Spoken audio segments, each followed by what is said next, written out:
Hey, everyone! Welcome back to the channel. Today, we're diving into a book that has been hailed as one of the most accessible and insightful guides to economics ever written, Basic Economics by Thomas Sowell. This book is not just for economists or finance geeks.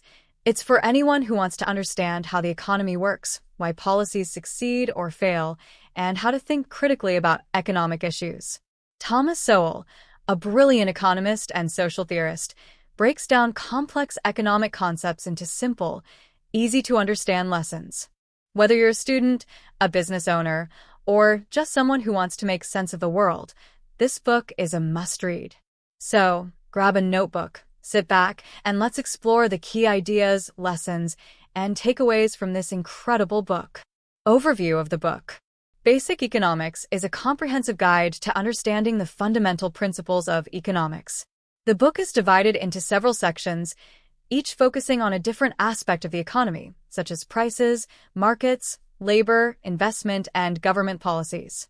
Sowell's central thesis is that economics is not just about money. It's about the allocation of scarce resources that have alternative uses. Through clear, concise explanations and real-world examples, Sowell provides a comprehensive guide to understanding economics and avoiding common pitfalls. Key themes and lessons. Let's break down the core lessons and themes from Basic Economics. These are the ideas that have made this book a must-read for anyone interested in economics. 1. The role of prices. One of the central themes of the book is the importance of prices in a market economy. Sowell explains that prices are not just numbers. They are signals that convey information about supply and demand, helping to allocate resources efficiently. Example. Sowell uses the example of a natural disaster, such as a hurricane, to illustrate the role of prices. When a hurricane strikes, the demand for essential goods like water and gasoline increases. If prices are allowed to rise, they signal to suppliers that there is a high demand for these goods, encouraging them to increase supply. If prices are capped, however, shortages can occur because suppliers have no incentive to increase production. The takeaway: prices are essential for the efficient allocation of resources. They provide information, incentives, and rationing mechanisms that help balance supply and demand. 2. The importance of markets. Sowell emphasizes the importance of markets in coordinating economic activity. He argues that markets are the most efficient way to allocate resources because they allow individuals to make decisions based on their own knowledge and preferences. Example. Sowell explains how markets work through the example of the housing market. When there is a high demand for housing in a particular area, prices rise, signaling to builders that there is an opportunity to profit by building more homes. This leads to an increase in the supply of housing, which eventually brings prices back down. The lesson: markets are the most efficient way to allocate resources. They allow individuals to make decisions based on their own knowledge and preferences, leading to better outcomes for society as a whole. 3. The role of competition. Sowell highlights the importance of competition in driving innovation, efficiency, and economic growth. He argues that competition encourages businesses to improve their products and services, reduce costs, and respond to consumer demands. Example. Sowell uses the example of the tech industry to illustrate the role of competition. Companies like Apple, Google, and Microsoft are constantly competing to develop new technologies and improve their products.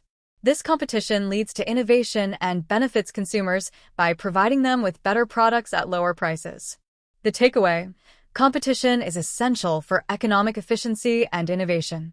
It encourages businesses to improve their products and services, leading to better outcomes for consumers. 4. The dangers of price controls. Sowell warns against the dangers of price controls, such as price ceilings and price floors. He argues that these controls distort markets, create shortages or surpluses, and lead to inefficiencies. Example. Sowell discusses rent control as an example of a price ceiling. While rent control is intended to make housing more affordable, it often leads to a shortage of rental housing, as landlords have less incentive to maintain or build new properties. The result is that fewer people can find housing, and the quality of available housing declines. The lesson: price controls may have good intentions, but they often lead to unintended consequences that harm the very people they are meant to help.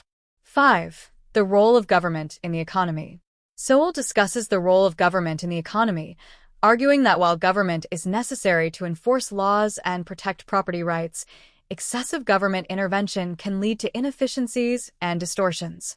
Example: Sowell explains that when the government imposes regulations on businesses, it can create barriers to entry that reduce competition and lead to higher prices for consumers.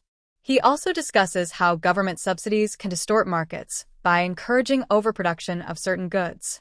The takeaway: while government is necessary to enforce laws and protect property rights, excessive government intervention in the economy can lead to inefficiencies and distortions. 6. The importance of incentives. Sowell emphasizes the importance of incentives in shaping economic behavior. He argues that people respond to incentives and that policies that alter incentives can have significant effects on economic outcomes. Example: Sowell uses the example of welfare programs to illustrate the importance of incentives. While welfare programs are intended to help the poor, they can also create disincentives to work.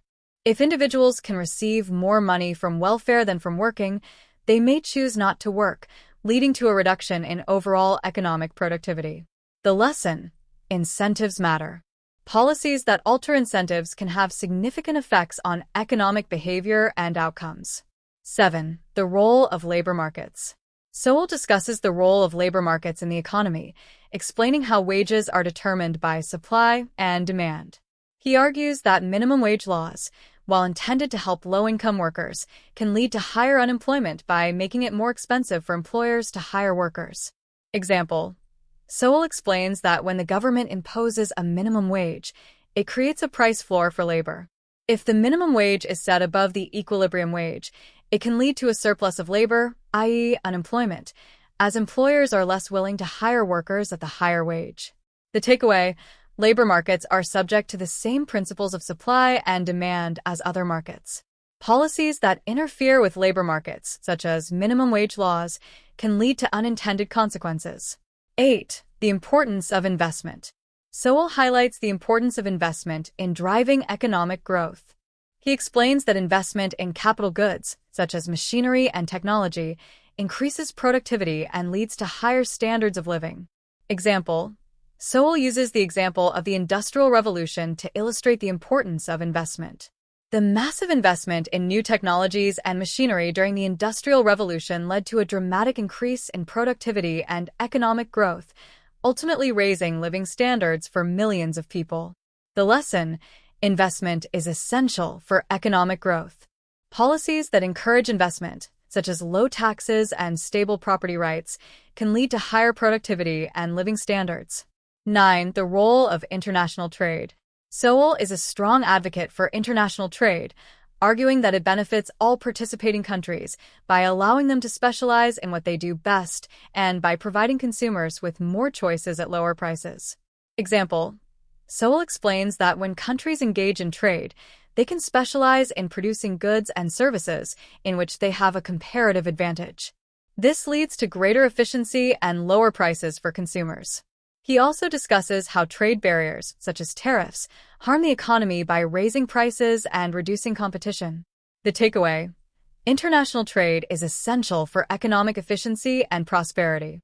Policies that promote free trade benefit consumers and the economy as a whole. 10. The importance of economic literacy. Sowell emphasizes the importance of economic literacy in making informed decisions about public policy. He argues that many economic problems arise from a lack of understanding of basic economic principles. Example: Sowell discusses how policies like rent control and minimum wage laws are often supported by well-meaning individuals who do not understand the unintended consequences of these policies. He argues that greater economic literacy would lead to better policy decisions and better outcomes for society. The lesson: economic literacy is essential for making informed decisions about public policy. Understanding basic economic principles can help individuals avoid common pitfalls and make better decisions. Actionable takeaways. Now that we've covered the key lessons, let's talk about how you can apply these principles in your own life. Here are some actionable steps inspired by basic economics. 1. Understand the role of prices. Recognize the importance of prices in allocating resources and avoid supporting policies that distort price signals. 2. Value markets and competition. Support policies that promote free markets and competition and oppose policies that create monopolies or reduce competition. 3. Be skeptical of price controls. Understand the dangers of price controls and avoid supporting policies that impose price ceilings or floors. 4. Advocate for limited government. Support policies that limit the role of government to enforcing laws and protecting property rights, and oppose excessive government intervention in the economy. 5. Consider incentives. Think about how policies alter incentives and consider the potential unintended consequences of those policies. 6. Support investment. Advocate for policies that encourage investment, such as low taxes and stable property rights. 7. Promote free trade. Support policies that promote international trade and oppose trade barriers like tariffs. 8. Educate yourself about economics. Take the time to learn about basic economic principles and apply that knowledge to your decision-making. 9. Be informed about public policy. Stay informed about public policy issues and consider the economic implications of different policies. 10. Think critically about economic issues. Always consider the long-term and unseen consequences of economic policies and decisions. Criticisms and controversies. While basic economics has been widely praised for its clarity and insight, it's not without its critics. Some argue that Sowell's free market perspective oversimplifies complex economic issues and ignores the potential benefits of government intervention in certain cases. Others believe that Sowell's emphasis on individual responsibility and free markets overlooks the importance of addressing social and economic inequalities. However, the book's strength lies in its ability to provide a clear, foundational understanding of economic principles. Even if you don't agree with all of Sowell's conclusions, the book offers valuable tools for thinking critically about economic issues. Conclusion. Basic Economics is a must-read for anyone who wants to understand the fundamental principles of economics and how they apply to the real world. Thomas Sowell's clear, concise explanations and real-world examples make complex economic concepts accessible to everyone. Whether you're a student, a business owner, or just someone who wants to make sense of the world, this book offers valuable insights and strategies for thinking critically about economic issues. If you found this summary helpful, don't forget to give this video a thumbs up and subscribe to the channel for more book summaries and personal finance tips. Let me know in the comments what your biggest takeaway from Basic Economics is, or if there's another book you'd like me to cover next. Thanks for watching, and I'll see you in the next video.